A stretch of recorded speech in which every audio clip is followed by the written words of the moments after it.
Udah kelihatan ya teman-teman. Sudah, Pak. Nah, baik. Assalamualaikum warahmatullahi wabarakatuh. Terima kasih kepada HME ITERA yang sudah mengundang kami ya untuk acara yang sangat keren.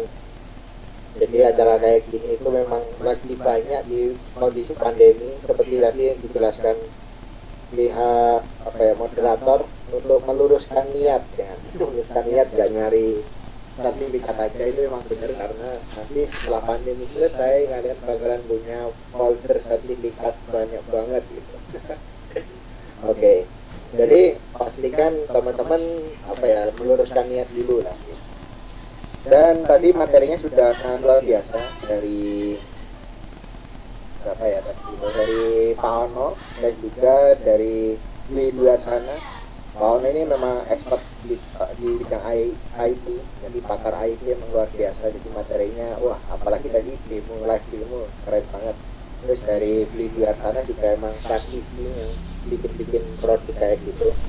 Jadi harapannya teman-teman juga bisa lah ikutan membuat project-project seperti itu. Nah, kali ini saya akan sedikit beda. Kenapa? Karena saya akan menjelaskan beberapa seperti contoh-contoh produk IoT. Tapi tentunya nantinya akan teman-teman bisa sebagai contoh lah, supaya nanti teman-teman juga nggak bingung gitu. Misalkan bikin produk apa ya ketika pandemi kayak gini gitu. Ternyata produk-produk yang dulunya mungkin belum terkenal sekarang itu udah bisa masuk gitu, udah bisa mulai dikenal masyarakat gitu. Nah, IoT itu berawal dari revolusi industri 4.0. Jadi revolusi industri ini adalah tren di dunia industri yang menggabungkan teknologi otomasi dengan teknologi cyber. Ada banyak tahap nih dari revolusi industri pertama, 2, 3, 4 gitu. Jadi memang dari tahun 1784 itu memang udah diciptakan beberapa mesin-mesin uap, terus sampai sekarang itu cyber physical system. Nah, ternyata dunia robotik itu udah ada nih hasilnya dari tahun 69. Jadi udah ada elektronik, IT system, automation. Mungkin masuk di Indonesia belum terpopuler di luar gitu. Nah, akhirnya kemudian ada ini teknologi revolusi industri 4.0 itu banyak banget. Ada 9 segmen ya, mulai dari autonomous robot, simulation, sistem integrasi, IoT, cyber security, cloud computing, additive manufacturing, augmented reality, dan big data. Tetapi 9 teknologi ini tidak hanya berhenti di 9 ini saja. Jadi teman-teman di sini akan menemukan turunan dari teknologi-teknologi ini. Bagi yang dari informatika mungkin sudah familiar ya dengan dunia cloud computing. Bagi yang dari elektronika mungkin familiar juga dari saya matikan lonceng yang berbunyi. Jadi nanti saya akan ada produk yang saya kasih demo ya. Nah, jadi untuk sekarang ini banyak banget ya teman-teman, pastikan nanti akan ada banyak turunannya. Cloud computing ada AI, additive manufacturing ini, 3D gitu. Bahkan multi nanti mungkin bisa dijalankan oleh para UKM Indonesia gitu. Sekarang bikin sendal, terus bikin multi-multingan plastik itu ternyata di Indonesia udah banyak gitu. Saya baru sadar aja gitu. Tapi mungkin kita yang arahnya ke sana itu belum. Dan ternyata murah-murah teman-teman. Multi-multinya yang misalkan yang nggak terlalu rumit gitu ya, atau terlalu rumit itu di beberapa perusahaan di Tangerang, terus di Karawang itu. Kalau kita channel ke sana, kalau kami belum dapat gitu. Cuman kabar-kabarnya itu bisa order 100 piece gitu. Mungkin karena pandemi jadi mereka ambil aja drop kayak gitu. Nah, jadi ke depan kita prototyping, bahkan kita bikin testing sendiri yang di powerful gitu. Ada augmented reality yang biasanya digunakan untuk simulasi atau ngecek ya kondisi rumah. Misalkan kita mau coba tes lihat-lihat kalau rumah itu sebelum beli kita seperti mereview gitu, tapi dia pakai AR gitu. Nah, ini banyak banget ini yang saya dikerjakan. Nah, tentunya di dunia IoT sekarang lagi ngetren, apalagi pandemi tadi sudah dijelaskan oleh di sana. Jadi di kondisi pandemi kayak gini memang ya wajib lah kita untuk belajar gimana caranya memanfaatkan IoT misalkan. Nah, IoT itu cukup sederhana. Intinya IoT itu device-device yang terkoneksi di internet, kemudian dia menyimpan data di internet. Nah, dia memungkinkan semua benda-benda di sekitar kita terhubung ke internet. Ternyata pada tahun 99 IoT sudah ditemukan, yaitu dengan namanya GPS.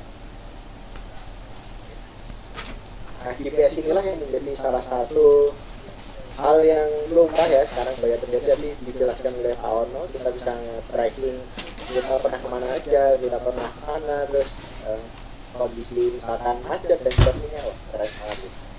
Jadi hal-hal yang seperti ini kadang nggak kita sadari, ternyata IoT emang dari dulu gitu. Dan di luar sana udah riset sampai sejauh itu. CCTV aja bisa digunakan untuk mengecek kondisi di jalan apakah ada kecelakaan, atau sekarang kan biasanya di lampu merah itu teman-teman ada ya, tahu ya, kalau kita melewati marka itu kan dia bunyi. Nah itu jadi diintegrasikan seperti itu.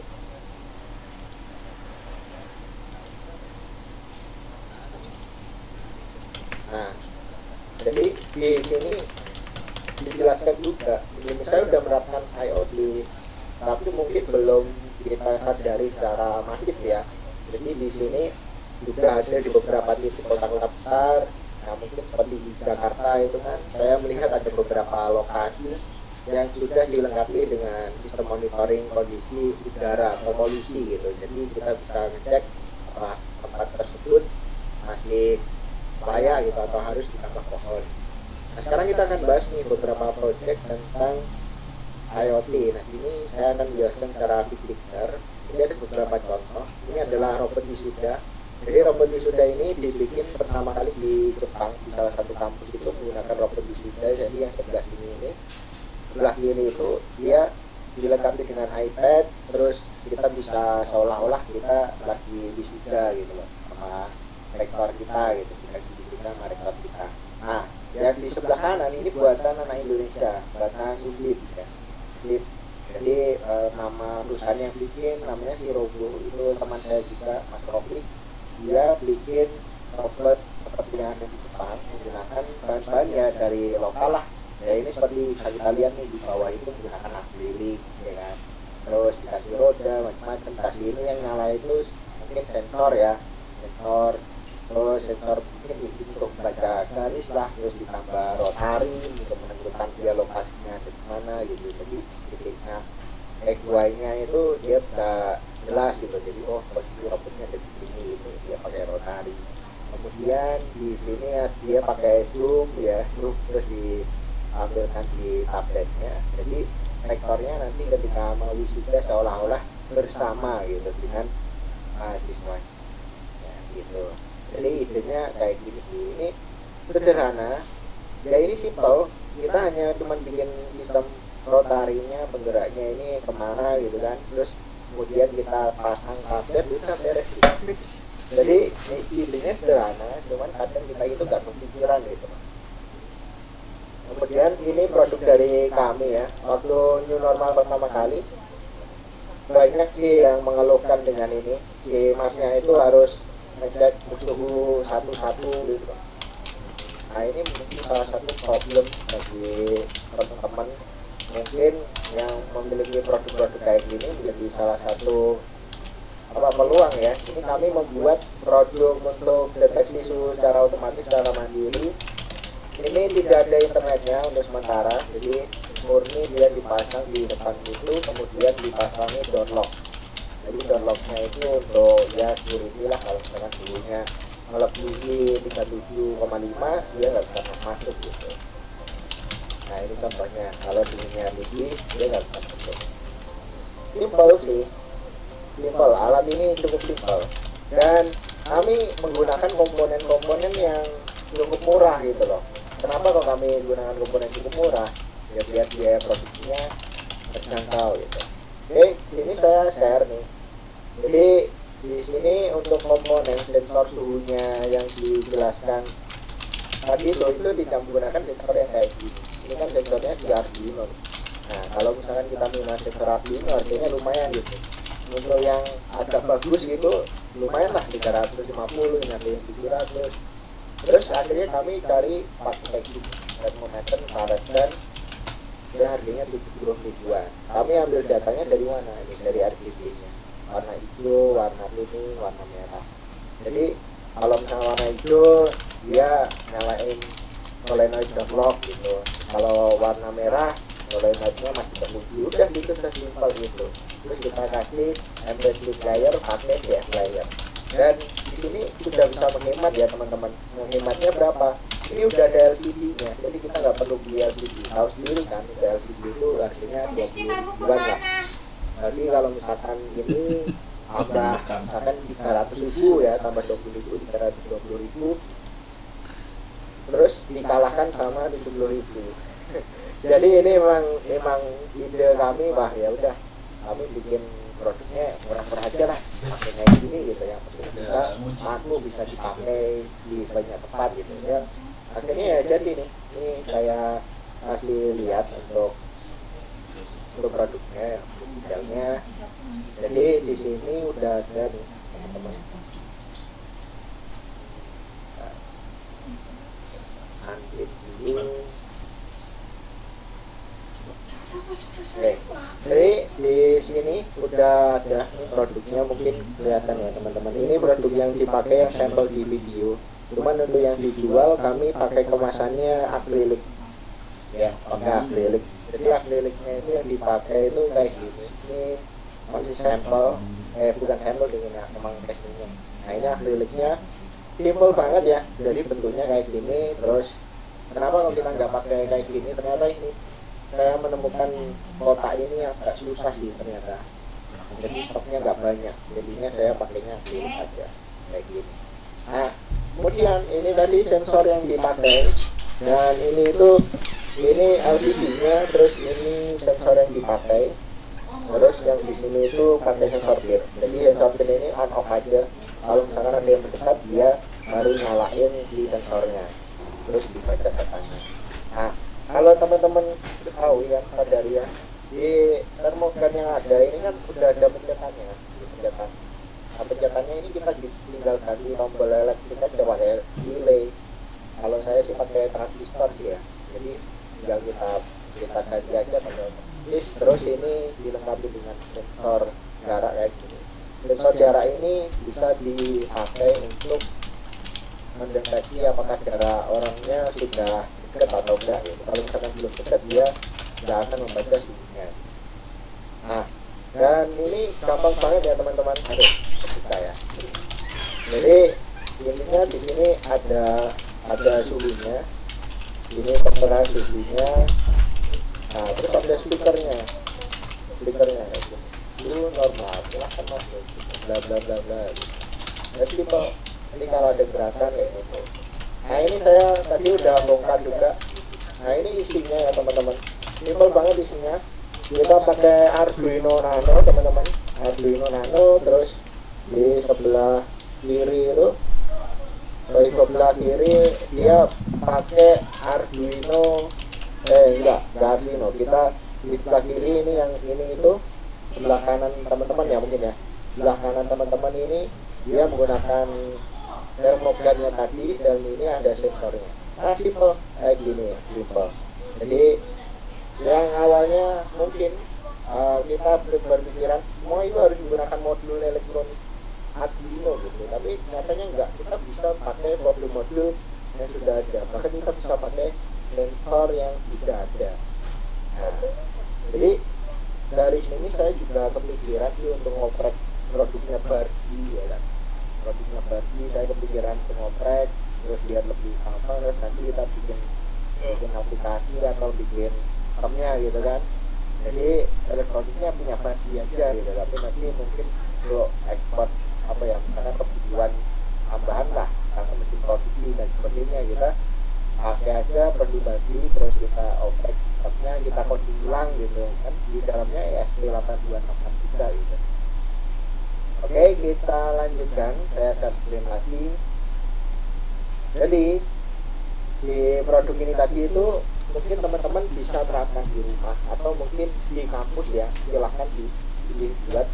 Kalau misalkan nanti teman-teman butuh tutorialnya, mungkin bisa sih cek subscribe di channelnya Joko TV, kami sering ada tutorial juga. Nah ini berikutnya ada IoT untuk monitoring akuarium dan fish feeder ya. Fish feeder ini dia memberi makan ikan, sorry typo ini. Jadi dia ngasih makan ikan otomatis, dia monitoring, ada sensor pH, sensor conductivity, water level, temperatur, lampu, fan cooler, heater, pokoknya komplit lah. Ini ekosistem ikannya dibikin otomatis. Sekarang itu nggak tahu kenapa, karena di rumah itu banyak orang memelihara ikan termasuk saya. Jadi di kantor kami punya ikan, kami pasangnya alat-alat kayak gini. Terus dan alatnya ya ibaratnya nyicil dulu lah, kita bikin fish feeder ya kan, harus makan ikan, terus kita kasih pH ya. pH kemarin nemu juga produk pH meter itu murah, cuma 50.000 atau berapa ya gitu. Nah itu kita coba oprek ya, daripada beli pH meter, pH sensor itu mahal banget gitu kalau di pH sensor gitu. Jadi kalau misalkan kita beli yang kayak gitu kan eman gitu, jadi kita coba oprek-oprek dengan barang-barang yang murah, karena di Cina banyak banget barang-barang yang bisa kita oprek, kita tambah argument dikit gitu, udah fungsi, udah jalan gitu. Oke. Nah terus berikutnya ada juga monitoring, oh ya ini sorry belum saya ganti. Jadi ini itu monitoring untuk tanaman, biasanya ya untuk moisture ya, kelembapan tanah sama cahaya. Jadi untuk menentukan lokasi, misalkan dia kalau ternyata di tanaman ini layu, ternyata kurang cahaya gitu, ini bisa kita terapkan. Kemudian goal dari IoT ini adalah smart home ya, kalian tentu tahu lah, ada smart lock, security system, smart air conditioner, terus light control, macam-macam. Jadi ini semua udah komplit ya teman-teman, semua udah komplit.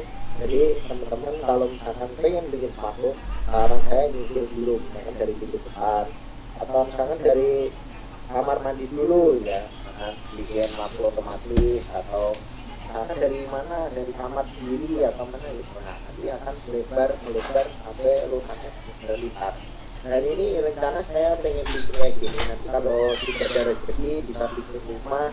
Rencana mau saya bikin loh, bikin smart home-nya. Jadi memang nanti sebagai bahan praktek juga, karena di tempat kami banyak anak-anak magang. Jadi kami harapannya bisa memberikan istilahnya pengalaman ke mereka, supaya mereka bisa praktek juga, dan nantinya rumah akan semakin keren gitu loh, bisa ada mereka. Nah ini ada smart assistant dari Mas Marjuki ya. Mas Marjuki ini founder CEO Facebook. Jadi Mas Marjuki ini punya smart assistant namanya Jarvis, kayak yang di film Iron Man gitu kan, bukan Osedin Iron Man. Tapi sini benar-benar yang kayak di film Iron Man, dia bisa ngomong ya, pakai Amazon Alexa. Kemudian di Marjuki ini dia bisa ngasih instruksi lah, atau minta rekomendasi mana gitu kan. Nah ini jadi bisa ngajari juga bahasa Mandarin ya.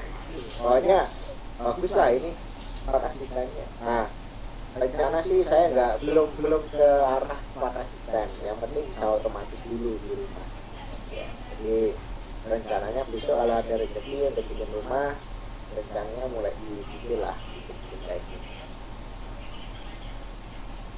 Untuk sekarang memang kami belum bikin sih, walaupun kami ada kantor, karena kantornya masih di UNY, Universitas Negeri Yogyakarta, karena saya alumni sana, jadi masih difasilitasi untuk 3 tahun berada di UNY, dan insya Allah ini tahun terakhir.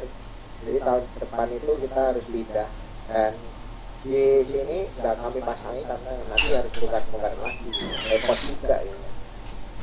Nah ini di Marjuki ini bisa ngefilter juga kalau misalkan ada sesuatu yang tidak sesuai dengan dia, seperti humor atau apa, seperti rumah-rumah luak-luak gitu kan, difilter sama si Jarvis gitu.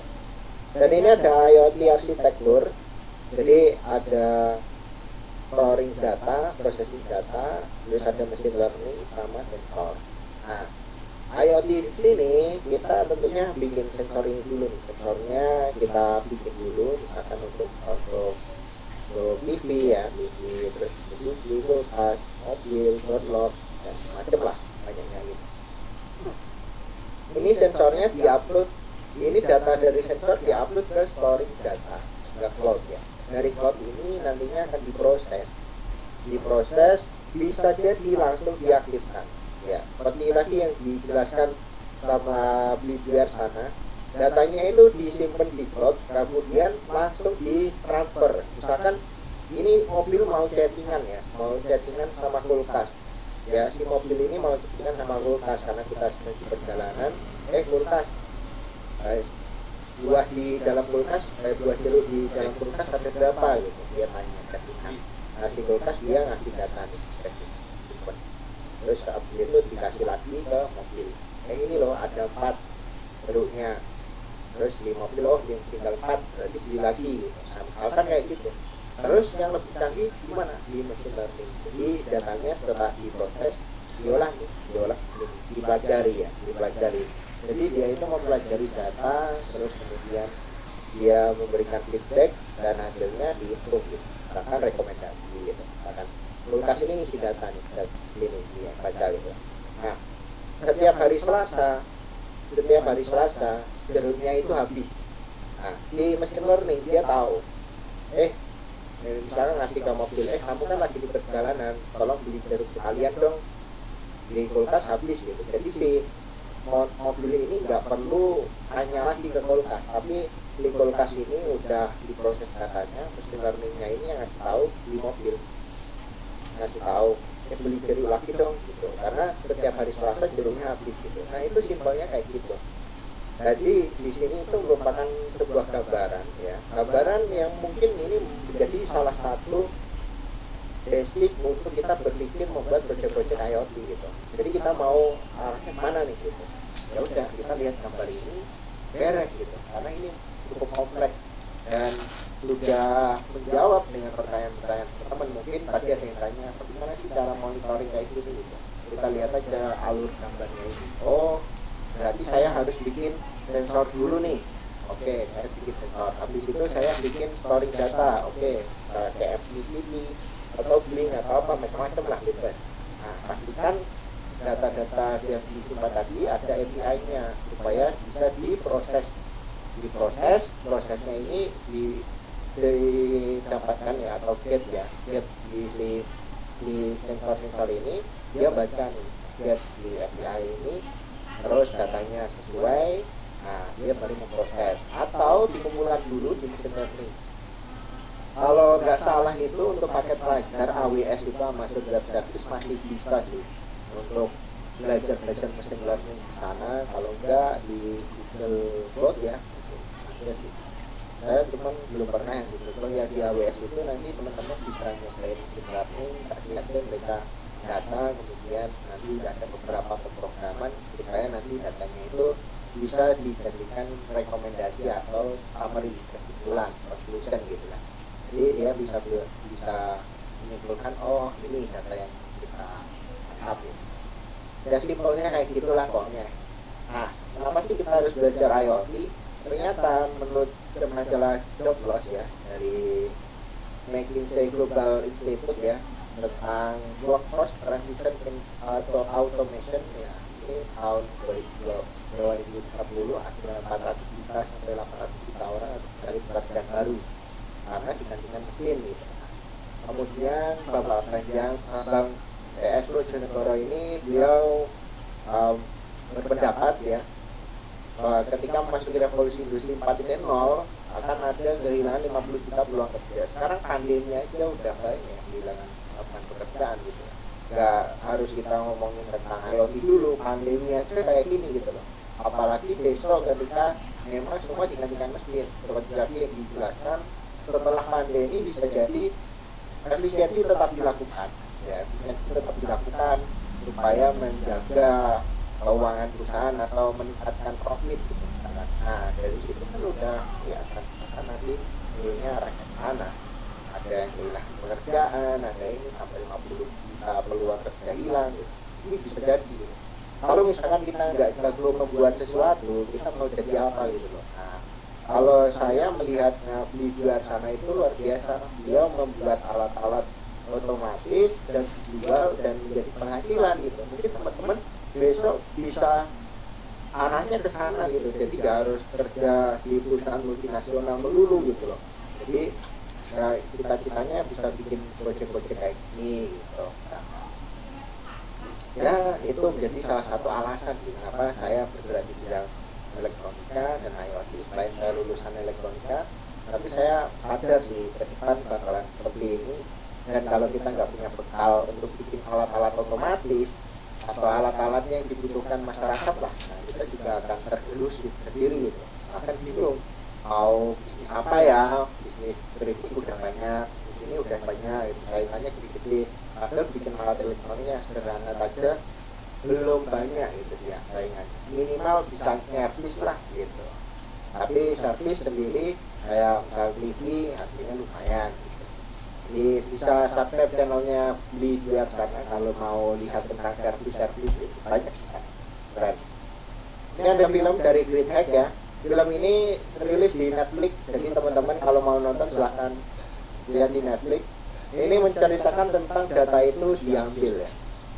Nah, si bapaknya tadi itu bilang, kalian setuju, siapa yang setuju kalau mikrofon di HP itu dia bisa membaca apa ya, merecord kita secara kita tidak sadar gitu. Nah tadi terus data-data semua itu terupload di internet gitu, terutama di sosmed.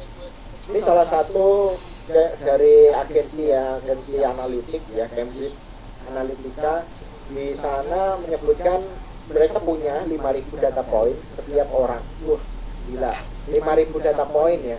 Mereka lebih mengerti daripada orang tua kita gitu.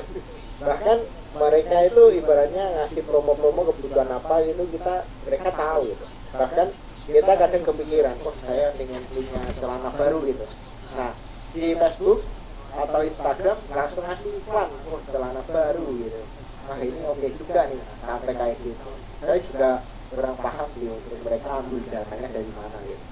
Cuman miliaran, triliunan data yang bertebaran di dunia itu menjadikan mereka membuat sebuah apa ya, seperti propaganda lah. Mereka membuat sebuah propaganda, membuat orang itu berpandangan seperti apa itu mereka bisa. Makanya kalau ada hoax-hoax tentang pemilu atau tentang demo atau apa gitu, saya nggak pernah share karena saya nggak mau dapat data-data kayak gitu yang nanti malah mengganggu pekerjaan gitu. Ya udah biarin teman-teman yang lain aja yang share gitu. Itu hak masing-masing. Nah, jadi semua behavior, semua perilaku teman-teman dibaca ya, terutama saya di Instagram, saat Facebook. Nah ini waktu dulu ini Donald Trump menangin dulunya di sana. Jadi waktu di Amerika itu di Facebook bisa bantu bikin acaranya untuk apa ya, untuk membuat pandangannya berbeda supaya nanti si Donald Trump menang. Nah sampai kayak gitu gitu. Ternyata IoT sudah banyak di sekitar kita. Jadi atau ini ya pengguna atau hanya apa ya, ya bertahan dengan mesin gitu, pasrah gitu. Terus bagaimana sih cara belajar membuat project IoT? Tadi di luar sana juga menjelaskan kita harus tahu basic elektronika, dan belum ada di Indonesia yang punya framework untuk belajar IoT. Website sudah ada, jadi teman-teman bisa cek salah satu channel YouTube yang bagus itu dari dosen Universitas Unpas ya, web programan Unpas itu channel YouTube pemrograman webnya komplit banget. Terus untuk yang belajar IoT belum ada frameworknya. Nah akhirnya kami bikin buat ini dengan tagline baru, belajar jadi ahli elektronika hebat ya. Harapannya bisa seperti di luar sana, jadi contoh yang ahli lah di bidang elektronika, expertise yang luar biasa, nyervis, bisa bikin produk gitu. Terus di sini kami membuat framework ya, namanya tangga belajar. Cuman kami belum namanya sih ya, asal aja karena kayak tangga gitu. Jadi tangga belajar di sini saya mengumpulkan beberapa materi yang perlu dipelajari. Tapi nanti materinya akan update pagi. Seperti elektronika dasar, teman-teman harus pelajari. Ini rangkaian listrik dari paralel aja bingung kadang ya, teman. Jadi kalau untuk seri paralel itu kadang teman-teman bingung. Jadi harapannya teman-teman ya bisa belajar secara bertahap, dapat teknik kerja bengkel. Ya teman-teman harus tahu simbol-simbol elektronika, terus harus tahu cara mengukur, terus kemudian elektronika analog nih mulai agak serius kan. Bedanya apa dengan dasar? Kalau analog itu kita belajar tentang komponen-komponen instrumentasi gitu, supaya kita bisa bikin sensor sendiri. Seperti saya tadi kan saya lihat dulu nih, oh fungsi dari sensor tadi itu untuk deteksi suhu badan kan seperti itu. Nah, ada nggak sih sensor yang lebih murah, ada nggak sih ini? Nah, kita tahu secara prinsip sensor itu gunanya untuk apa, cara kerja gimana, kita bisa bikin sendiri dengan harga yang lebih murah. Nah, itu contohnya karena kalau kita dulunya membuat produk. Terus teknik digital penting banget, ini kita belajar tentang NOR gitu kan. Terus algoritma ini yang beli di luar sana tekankan juga. Tanpa kita belajar algoritma, kita akan bingung untuk membuat program sesuai dengan ide kita. Jadi kalau misalkan ide-ide itu tidak dituangkan di algoritma, kita langsung ngoding itu, wah ini maksudnya gimana gitu. Jadi ini jadi salah satu dasar yang penting gitu. Kemudian setelah belajar basic bahasa sederhana lah, baru ke microcontroller. Jadi nggak langsung lompat ke microcontroller. Setelah dicolokin LED-nya nggak nyala, setelah dicolokin sensornya nggak nyala. Ini apanya? Ini sensornya rusak ya, saya ditipu sama seller sana gitu. Di Tokopedia beli sensor kok rusak semua ya, padahal kita nggak tahu cara ngubunginnya. Mungkin rangkaian listrik, di rangkaian listrik kita nggak belajar tentang masih tegangan dan sebagainya. Tiba-tiba ya udah colok aja, akhirnya alatnya rusak semua gitu. Nah ini jadi salah satu alasan kami membuat tangga belajar kayak gitu. Kemudian ada namanya ini ya, Arduino dan robotika. Kenapa ini digabung? Karena ini masih basic teori dan kita akan belajar nih bedanya nano sama uno apa sih, mega sama uno apa sih. Nah biasanya teman-teman ketika membuat project tutorialnya itu menggunakan Arduino Mega, padahal pin yang digunakan itu hanya 4 misalkan, padahal di uno kan bisa gitu. Tapi teman-teman nggak mau, mas saya itu pengennya bikin alatnya pokoknya persis sama ya kayak di video ini, harus menggunakan Arduino Mega gitu. Dulu waktu kami masih jualan komponen ada yang ngeyel sampai kayak gitu padahal pakai Uno aja bisa gitu. Nah jadi ini merupakan salah satu basic supaya teman-teman tidak kebingungan ketika membuat sebuah project gitu. Terus dasar Internet of Things ini penting banget ya untuk tadi ya belajar frameworknya, terus misalkan belajar mengetahui lah apa itu platform, apa itu penyedia misalkan apa itu penyedia layanan API, REST API gitu. Nah itu belajarnya di dasar ini. Kemudian baru bikin projectnya apa? Project elektronika terpidana dengan Arduino. Banyak sih macam-macam. Ya kayak misalkan untuk monitoring suhu dan sebagainya, itu yang belum pakai internet bisa pakai Arduino. Terus palang pintu kereta api, wah banyak banget di sini. Kemudian belajar Internet of Things dengan berbagai platform. Setelah teman-teman bisa belajar Arduino ini, teman-teman kembangin dia dihubungkan ke platform, ya, hubungan ke platform. Banyak platformnya, seperti MQTT, terus seperti framework ya, framework atau platform ya. Nah, mungkin teman-teman bisa bantu ya tadi yang dijelaskan apa ya, seperti framework atau platform gitu. Kemudian bisa pakai link macam-macam. Nah ini mulai belajar. Jadi bikin alat terus diintegrasikan. Kemudian pastikan teman-teman, wah ini desain saya kok jelek banget, cuma kabel-kabel doang. Terus ketika dicopot juga, ketika kita bawa kemana-mana juga kabelnya kembang copot gitu. Jadi ada nih belajar desain PCB menggunakan itu. Jadi komplit. Teman-teman belajarnya bertahap, belajar desain PCB dengan itu.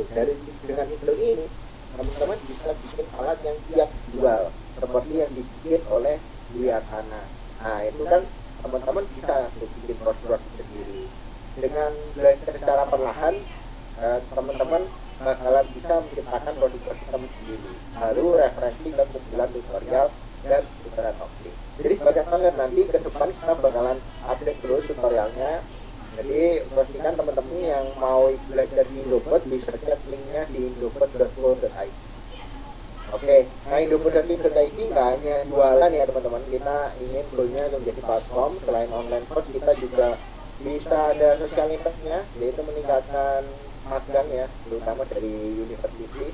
Ya itu tadi seperti dijelaskan, kita ada penerimaan magang juga, terus memberikan informasi tentang beasiswa ya. Jadi ternyata di luar negeri sana banyak beasiswa untuk anak elektro. Seperti kemarin ada Mas Hanufal Muzamil itu lulusan UMY, sekarang ada di Perancis ya. Dia juga kuliahnya di teknik elektro, dapat informasi-informasi beasiswa juga dari circle-nya. Cuman kan untuk yang spesialis di teknik elektro gitu, nah itu nggak terlalu banyak gitu, banyak kan bisnis terus akan apa ya, manajemen gitu, S2-nya gitu. Nah ini kami harapannya bisa ngasih info-info kayak gitu. Kemudian informasi projectnya, kami ingin bikin project.co.id. Mungkin teman-teman yang freelancer tahu lah di sana. Kami harapannya bisa bikin project.co.id, itu goal kami berikutnya. Nah nanti akan dihubungkan ke perusahaan-perusahaan yang membutuhkan. Misalkan ya di Pertamina ingin bikin alat untuk monitoring level apa ya, misalkan level bensin misalkan, ya itulah pokoknya. Atau misalkan ada Wika pengen bikin monitoring kedalaman tanah misalkan, atau pondasi. Nah itu nanti bisa di-offer atau ditawarkan ke para freelancer gitu. Jadi teman-teman ketika nanti join di Indobot itu nggak hanya belajar aja gitu, tapi bisa dapat duit juga. Dapat duitnya dari mana? Dari mengerjakan project gitu. Sekarang kita untuk tim projectnya baru ada 2 ya. Satu di Klaten ya, mungkin teman-teman tahu Klaten, Jawa Tengah. Satunya ada di Sleman, Yogyakarta. Cuma ada 2.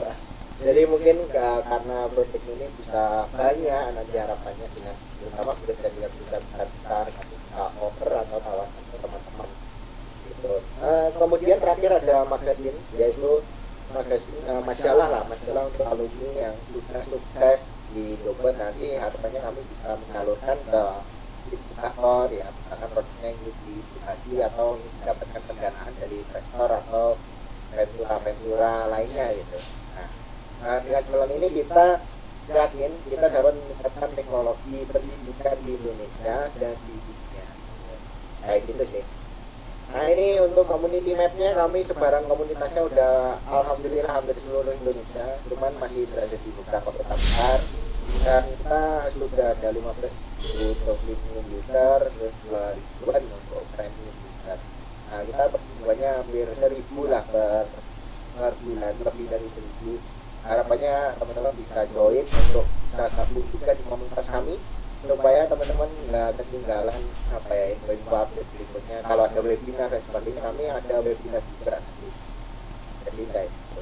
Cara daftarnya gampang banget ya, tinggal hubungi Indobot.co.id, bingung gratis, lalu akses materi gitu. Dan mungkin teman-teman ya yang ingin daftar yang premium, kami kasih diskon ya, diskon cuma bayar 10.000.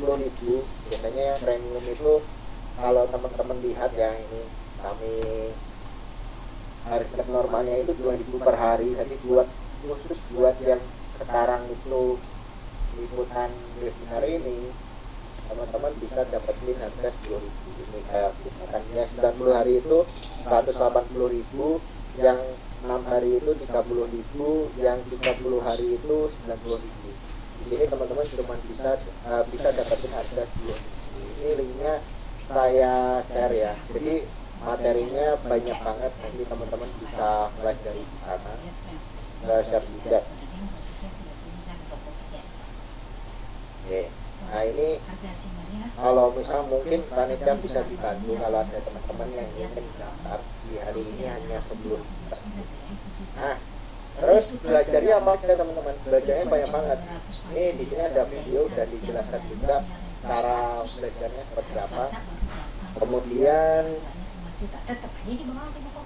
ada tangga belajarnya ini bisa diklik ya, tangga belajar elektronik dasar, terus kita mikroprosesor gitu. Jadi udah komplit lah. Jadi pertama teman-teman harus senang baca lah, baca dulu, setelah baca baru nanti ke project bikin alat gitu. Nah depan kita akan update juga yang dulu ini misalkan yang Arduino alat-alatnya ini banyak banget teman-teman mereka bikin alat apa di I/O mengukur proyek mengukur suhu dan monitoring dengan DHT. Ini ada videonya, jadi gak hanya tulisan aja tapi di sini komplit. Dan kita di sini untuk materinya sudah terdaftar secara resmi, kita ada surat pencatatan jutaan, jadi dipastikan teman-teman yang mungkin nanti ke depan mau kerjain skripsi, nah itu skripsinya bisa ngambil juga referensi dari sini, misalkan ini dikopi sebagai bahan untuk tinjauan pustaka itu bisa. Karena kami sudah mendaftarkan dan resmi, bukan bajakan gitu loh.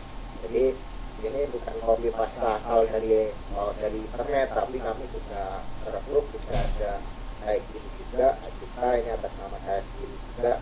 Jadi sudah komplit dan ada beberapa tutorial ya, ada juga di ini dan sebagainya. Gitu. Banyak banget yang bisa dipelajari di sini, udah ada kodenya semua komplit. Jadi teman-teman yang mau daftar bisa cek tadi link yang sudah saya share, itu harganya 10.000 untuk Anda 2 hari. Mungkin teman-teman mau coba-coba bisa. Dan terakhir untuk Internet of Things, teknologi aplikatif masa depan digabungkan kita yang memulai siapa lagi. Aplikatif seperti apa? Teknologi tepat. Nah, walaupun kita berawal dari proyek-proyek kayak gini, cuman kita pakai kabel, chamber dan sebagainya, tidak menutup kemungkinan ke depan kita bisa membuat proyek impian kita dan kita bisa menghasilkan uang juga dari menjual produk-produk yang kita bikin. Seperti itu. Terima kasih, saya akhiri. Wassalamualaikum warahmatullahi wabarakatuh. Monggo.